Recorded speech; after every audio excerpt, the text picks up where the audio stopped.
Allahu Allahu Allahu Allah.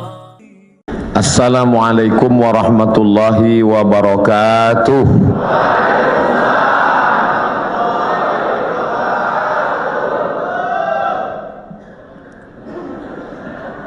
Begitu kalau tentara menjawab. Alhamdulillah wassalatu wassalamu ala Rasulillah wa ala alihi wa sahbihi wa man da'a bi da'watihi wastanna bi sunnatihi ila yaumi liqa'i rabbih. Rabbi shrah li sadri wa yassir li amri wahlul 'uqdatam min lisani yafqahu qawli. Saya berceramah di tengah TNI, tentara ini rasanya sudah sering. Perasaannya ngeri-ngeri sedap.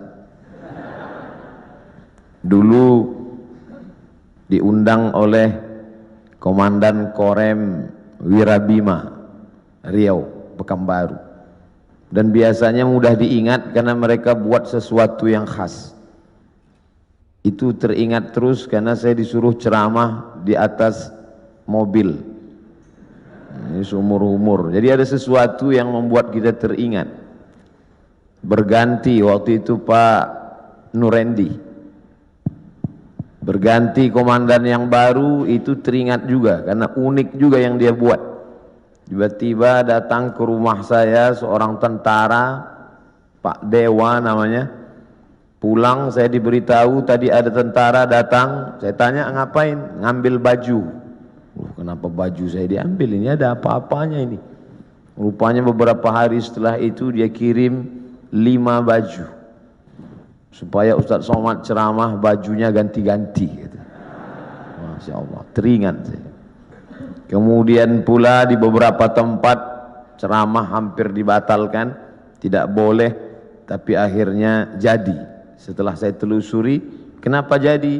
Karena Bapak Dandim berani bertanggung jawab kalau ada hal-hal nanti yang bisa membuat Ustadz ceramahnya tidak jadi. Oh, jadi saya di kesempatan ini tak dapat disebut namanya satu persatu, ingin mengucapkan banyak terima kasih kepada TNI yang sudah memberikan kontribusi dalam bidang dakwah. Mereka tidak berceramah tapi memberikan jalan. Kata Nabi, man jahaza ghazian, siapa yang memberikan jalan untuk dakwah maka dia sama seperti orang yang berdakwah. Dan siapa yang paling mulia nanti di hadapan Allah belum tentu yang ceramah, boleh jadi kameramen. Masya Allah, tabarakallah. Hari ini kita sedang ditunjukkan bahwa segenggam kekuasaan bisa dipakai untuk menolong agama Allah subhanahu wa ta'ala. Ustadz Somad, ajarkan kami, ceritakan kami tentang Nabi Muhammad supaya kami merasakan bagaimana dekatnya dengan Nabi.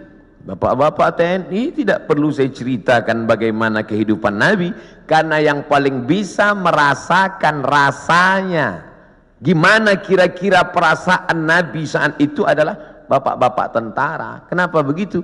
Karena Nabi itu kehidupannya sebagai panglima perang, panglima tentara.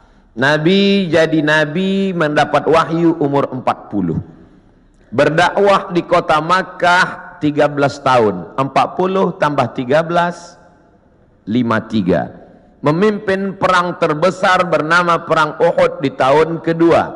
40 tambah 13, 53. Tambah 2, 55. Nabi di usia 55 tahun, Perang Badar, naik kuda dari Madinah ke Badar, lokasi perang 150 km, naik kuda. Tolong cari ustadz umat Nabi Muhammad yang umur 55 tahun naik kuda 150 km. Yang bisa melakukan itu hanya tentara. Yang bisa merasakan sport, yang bisa merasakan naik kuda. 1 jam naik kuda sama dengan 1000 kali push up.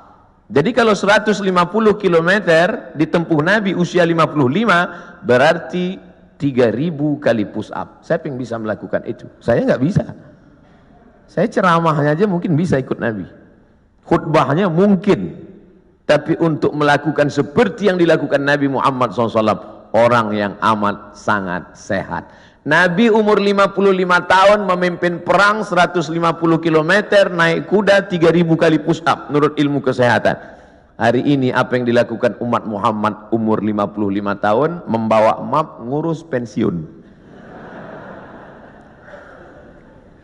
Jadi yang paling bisa merasakan itu adalah rasa sehatnya, rasa fit fisiknya, rasa kekuatannya. Iyalah, dia kan nabi, kami kan manusia biasa. Ayatnya sudah dibacakan tadi. Wa ma Muhammadun illa rasul. Muhammad bukan Tuhan. Muhammad bukan malaikat. Dia hanya seorang rasul. Qad khalat min qablihir rusul. Rasul-rasul sebelum dia meninggal. Adam, Idris, Nuh, Hud, Salih, Ilyasa, Zakaria, Musa, Ibrahim meninggal dunia. Satu diangkat, Isa alaihissalam akan diturunkan di akhir zaman untuk menegakkan agama Allah Subhanahu wa taala. Tapi yang jelas bahwa sebagian nabi itu meninggal, mati, dicabut Allah nyawanya. Dia manusia biasa. Allah tidak kirim malaikat. Seandainya Allah kirim malaikat ke atas dunia ini, orang akan berkata, yalah dia bisa buat gitu, dia kan malaikat. Tapi kita semua bisa berkata, dia manusia, saya manusia. Dia sehat, saya sehat. Mohon maaf Ustadz Somad, tadi saya terlambat menyambut selamat datang karena olahraga dulu. Begitu kata Bapak Direktur tadi. Dan di sini ada olahraga memanah, ada pula olahraga berkuda. Memanah, berkuda. Persis seperti yang dipesankan. Alimu auladakum, ajarkan anak-anak kamu as-sibahah, berenang. Ar-rimayah, memanah. Warukubal khail, berkuda. Cuman yang saya heran, kenapa yang disebutkan cuman memanah dan berkuda? Berenangnya mana?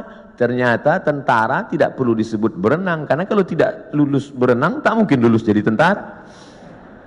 Memanah tepat sasaran. Untuk apa lagi memanah? Kan sekarang sudah ada senjata. Bagaimana nanti seandainya ada suatu zaman lalu lewat meteor besar di atas muka bumi, lalu semua besi-besi tertarik, habis dia sedot. Seperti besi berani yang lewat di atas bumi, maka semua besi tertarik.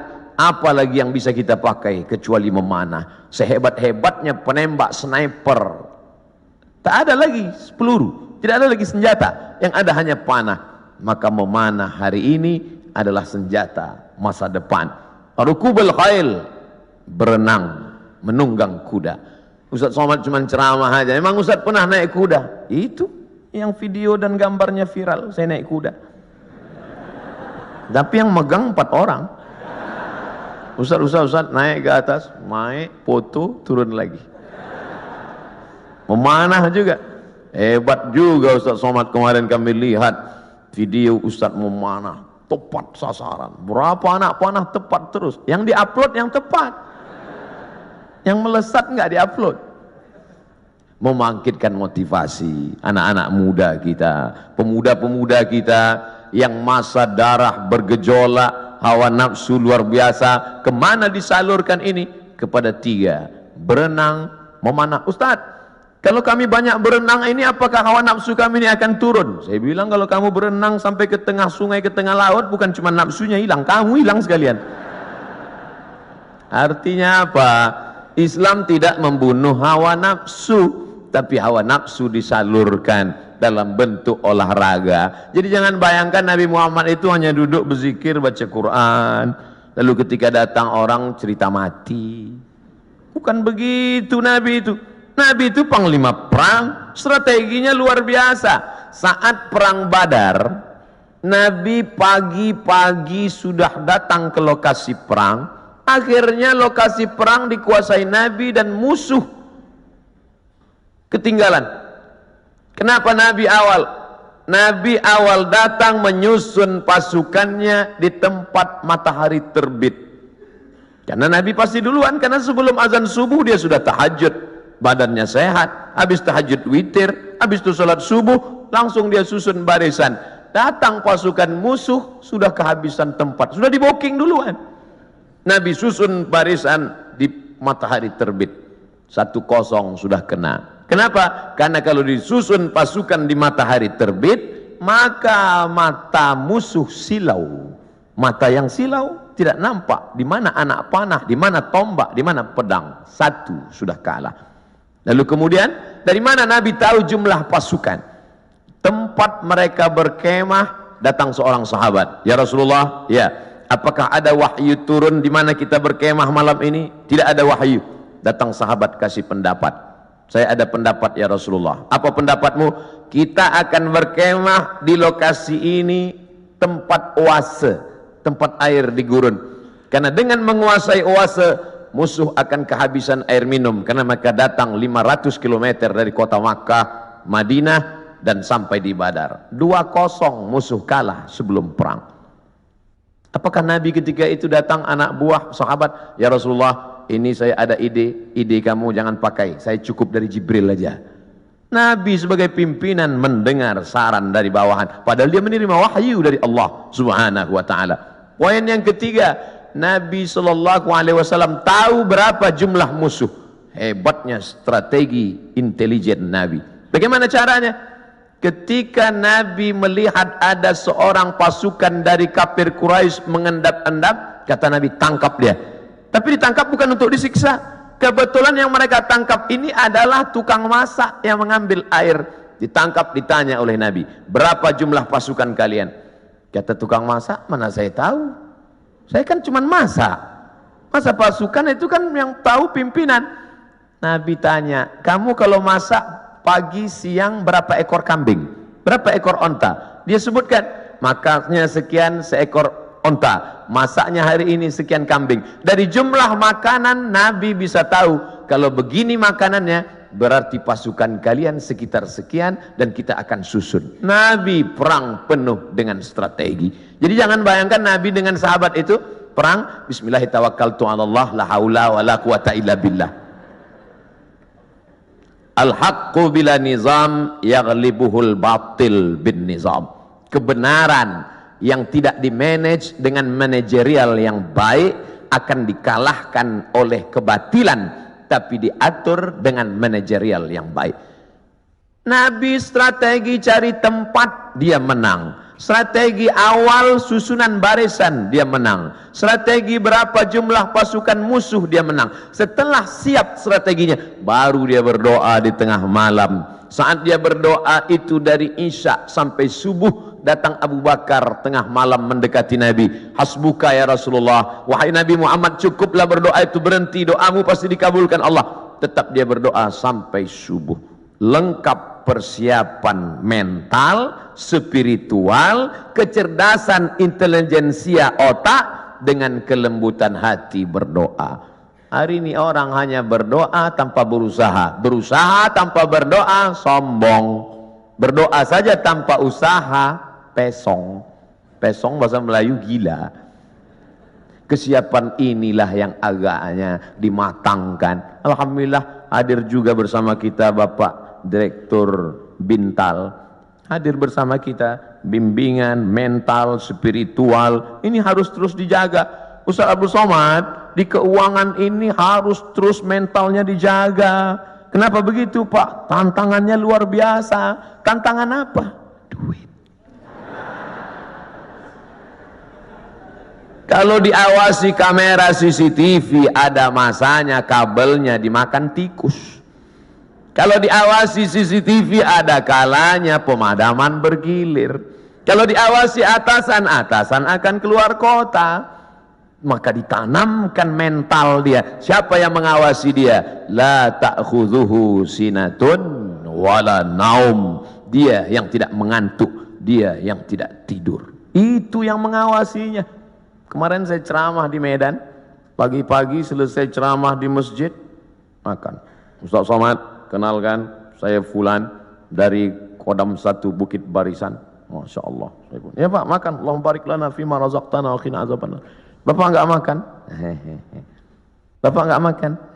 Kenapa enggak makan? Puasa sunat Pak Ustaz. Astagfirullah. Yang ngajak puasa saya. Yang enggak puasa saya. Untungnya saya ada alasan. Ustaz enggak puasa? Musafir. Dari Riau ke Medan 600 km. Musafir. Sholat ada jamaah qashar. Untung ada musafir. Marilah puasa, marilah puasa. Jadi kalau ada di antara bapak-bapak puasa sunat, itu bukan untuk ngecilin perut. Kalaupun perutnya kecil karena puasa sunat, bonus. Tapi yang utama dari puasa itu adalah merasakan pengawasan Allah subhanahu wa ta'ala. Mungkin di direktorat yang lain puasanya dikit, tapi untuk di keuangan ini mesti banyak puasanya. Kenapa? Karena pengawasan Allah harus ditanamkan. Masuk ke dalam WC, toilet, kamar mandi, kunci pintu kanan kiri atas bawah, nggak ada yang melihat. Andai diambil air seteguk diminum, nggak akan ada yang tahu. Jangankan seteguk, kepala kita masukkan ke dalam. Sebelum keluar dari kamar mandi, keringkan bibir, miringkan kepala. Buat agak-agak lemas. Siapa yang tahu? Panas hari ini ya? Iya panas. Tapi Allah kalau mau buka kan, tahu, kenyang. Yauma tublas sarair, sampai masanya dibukakan Allah segala rahasia. Apa pelajaran di balik puasa sunat itu? Kalau bukan menanamkan kehadiran Allah, keberadaan Allah, pengawasan malaikat. Untuk apa pengajian-pengajian itu? Kalau dengan pengajian datang rasa takut pada Allah, kalau dengan pengajian makin ngeri menghadapi mati, kalau dengan pengajian takut makan haram, lanjutkan pengajian. Tapi kalau dengan ngaji cuman hafal dalil, mendebat orang, nyalahkan orang, ganti pengajian yang baru. Ganti dengan pengajian yang membangkitkan semangat.